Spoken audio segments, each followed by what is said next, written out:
America ने ISIS पर, Islamic state आतंकवादी संगठन आईएसआईएस पर अब तक का सबसे बड़ा गैर परमाणु बम गिराया है। आईएस के ठिकाने पर अमेरिका की अब तक की सबसे बड़ी कार्रवाई, आतंकवाद के खिलाफ ट्रंप सरकार की अब तक की सबसे बड़ी कार्रवाई। अफगानिस्तान में आईएसआईएस पर अमेरिका ने यह बड़ा हमला किया है। यह बम अमेरिका ने अफगानिस्तान के नांगरहार प्रांत में आईएसआईएस के ठिकानों पर गिराया। वहां के आईएसआईएस के ठिकानों को नष्ट करने के लिए कार्रवाई की गई है। और यह बता दें आपको, अमेरिका ने GBU-43 नाम के इस सबसे बड़े गैर परमाणु बम का इस्तेमाल पहली बार किया है। पहली बार इस तरह के बम का इस्तेमाल किया गया है। 21,000 पाउंड वजनी बम अमेरिका ने आईएस को निशाना बनाते हुए वहां पर गिराया है। Areas of practical cooperation such as defeating ISIS and areas where Russia does not share our interests and values.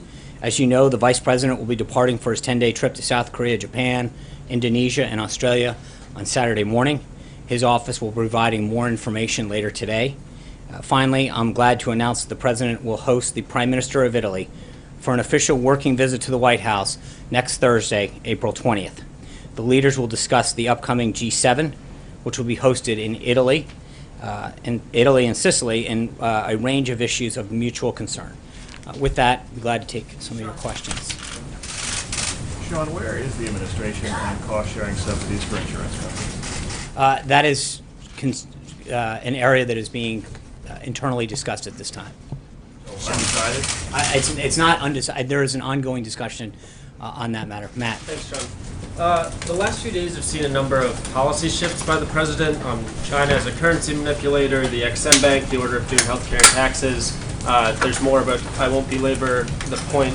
What should the American people make of these shifts, and are there any policy areas that are non-negotiable? Well, I think, respectfully, I think you can look at what you're referring to as a shift in a lot of ways, and by that I mean I saw a couple instances with respect to NATO being one of those shifts yesterday, and if you look at what's happened, it's those entities or individuals in some cases or issues evolving towards the president's position. And NATO in particular, he talked about the need of countries to pay their fair share, to live up to their commitments of 2% of GDP. He talked about the need for NATO to focus more on terrorism. NATO has done just that. And it is something that he pointed out in the debate, the first debate in September of last year. He talked about the fact that that NATO is moving towards what he has been calling for. And I think in some cases, the issues evolve, that it's not just a clear and fast statement that this is,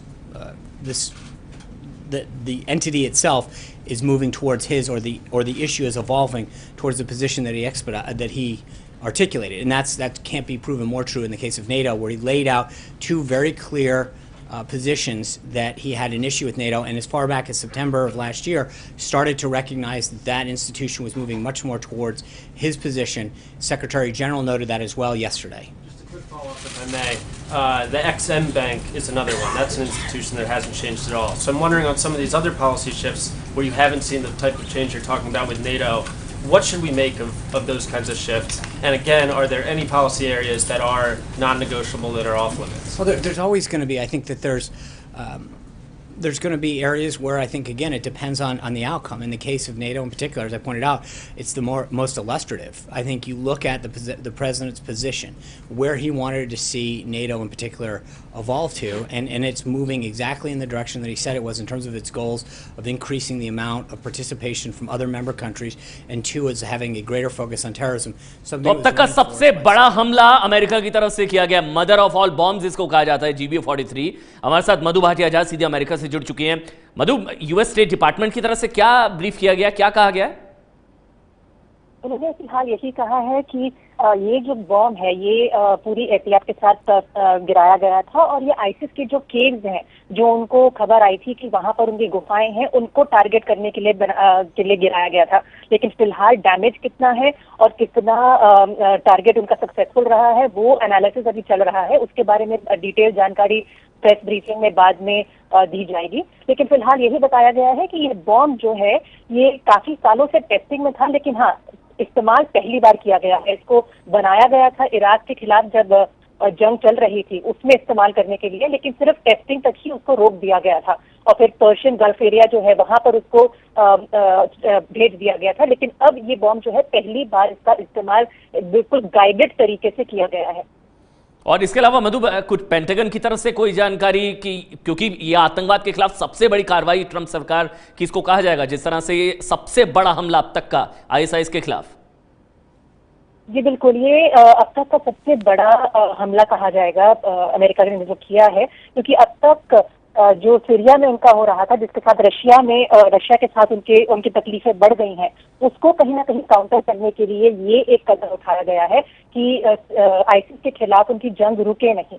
तो इसलिए ये फिलहाल एक कदम उठाया गया है, लेकिन pentagon यही कह रहा है कि फिलहाल ये जो पूरा एनालिसिस है, जो अलकायदा को टारगेट करने के लिए केस थी जिसका अब आईसिस इस्तेमाल कर रहे थे, उनको रोकने के लिए उन्होंने ये बॉम्ब गिराया है। और पेंटागन ये भी कह रहा है कि अब वो यूएस मिलिट्री ट्रेनर्स को अफगानिस्तान में भेजेंगे ताकि जो डैमेज हुआ है केव्स को, जो नुकसान वहां पहुंचा है इस बॉम्ब के बाद, उसका डैमेज असेस किया जा सके। यानी अभी इससे तक बॉम्ब गिराना पहली कार्यवाही थी, इसके बाद ग्राउंड पर कार्यवाही के एक संकेत पेंटागन दे रहा है, लेकिन ये एक औपचारिक तौर पर जब तक अनाउंसमेंट नहीं होगी तब तक अगला कदम अमेरिका और पेंटागन की तरफ से क्या होगा ये साफ नहीं है। और इस बम का अब से पहले किसी भी युद्ध में इस बम का इस्तेमाल कभी नहीं किया गया, पहली बार है जब इस बम का इस्तेमाल किया गया। हमारे साथ राजन सिंह मधु भाटिया जहां लगातार हमारे साथ है, मैं आपके पास लौटूंगा। हमारे साथ राजन सिंह दिल्ली से जुड़ चुके हैं। राजन, आपको क्या जानकारी मिल रही है इस बाबत? देखिए अमन, जो नागरहार प्रांत का हस्का मियां और बाटी कोट जिला है, जहां पर आईएसआईएस का सबसे बड़ा ट्रेनिंग कैंप चलता था, और हाल ही में जब आईएसआईएस का भारत में केरला मॉड्यूल के जो 21 लोग भाग कर गए थे, तो वो यहीं पर ट्रेनिंग ले रहे थे। और जो ये बम गिराया गया है, बताया जा रहा है कि बाटी कोट में जो आईएसआईएस का ट्रेनिंग कैंप था, जो कि गुफाओं में चल रहा था, वहां पर गिराया गया। तो निश्चित तौर पर एक बड़ी कार्रवाई है अमेरिका की तरफ से। और अगर जो भारत से, जो केरला से गए हुए थे आईएसआईएस के मॉड्यूल के लोग, अगर वहां पर ट्रेनिंग ले रहे हैं, जो कि पुख्ता जानकारी थी कि वहीं पर ट्रेनिंग ले रहे हैं, तो निश्चित तौर पर इस कार्रवाई में उनके मारे जाने की भी आशंका जाहिर की जा रही है। जो ये कहा जा रहा है कि क्योंकि एक इसमें से हफीजुद्दीन पहले ही जो वहां पर ड्रोन अटैक हुआ था, तो उसमें मारा गया था, लेकिन बाकी 20 जो वहां पर बचे हुए थे और ट्रेनिंग ले रहे थे, तो निश्चित तौर पर ये जो कार्रवाई हुई है बाटी कोट में, वहां पर निश्चित तौर पर अगर अमेरिका की इस कार्रवाई में हो सकता है कि भारतीय जो आईएसआईएस के मॉड्यूल था वो भी इसमें पूरे तौर पर खत्म हो गया होगा।